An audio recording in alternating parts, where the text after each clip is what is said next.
কিছু কথা আমাদের মেয়েদের নিয়ে যা আমাদের সবার মাথায় রাখা একান্ত প্রয়োজন। প্রথমত, আমরা কোনো দশভুজা নই বা কোনো দেবীও নই। আমরা একদম নিতান্ত সাধারণ রক্ত মাংসে করা মানুষ। কাজেই আমাদেরও ভুলচুক হতে পারে, আমরাও ক্লান্ত হই, আমাদেরও রাগ হয়। আমাদের সুপিরিয়র ভাবার কোনো কারণ নেই, প্লিজ অ্যাকসেপ্ট ইট। হ্যাঁ, আমাদের সহ্য শক্তি প্রবল, কিন্তু সেটা একটা লেভেল অবধি। অন্যায় যখন মাত্রা ছাড়ায় তখন আমরা প্রতিবাদ করতেও জানি। এই সমাজ আমাদের তখনই মহান বানিয়ে দেয় যখন আমাদের থেকে এরা অন্যায় কিছু এক্সপেক্ট করে। কাজেই মহান হতে গিয়ে নিজের সুখ স্বাচ্ছন্দ্য, নিজের ভালোবাসা সব কিছু বিসর্জন দেওয়ার কোনো মানে হয় না। তোমার লাইফের সব ছোট বড় ডিসিশনস তোমার নেওয়ার অধিকার রয়েছে। তার জন্য কারোর পারমিশন বা কারোর অ্যালাউ করার প্রয়োজন নেই।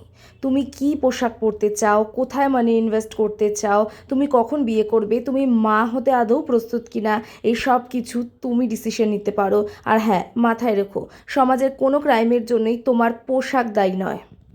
যদি ফিল করতে পারো যে তোমাকে আর তোমার ভাইকে দুজনকে আলাদাভাবে ট্রিট করা হচ্ছে তোমার ফ্যামিলিতে, তাহলে সময় থাকতেই প্রতিবাদ করো।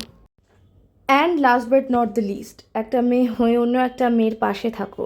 তার বিপদের দিনে তাকে সাহায্যের হাত বাড়িয়ে দাও। আমাদের সমাজে এমন কিছু স্বনামধন্য মহিলারা রয়েছেন যারা আজও সমাজের সব খারাপের জন্য মেয়েদেরকেই দায়ী করে। তাদের নিজের আইডল বানিও না।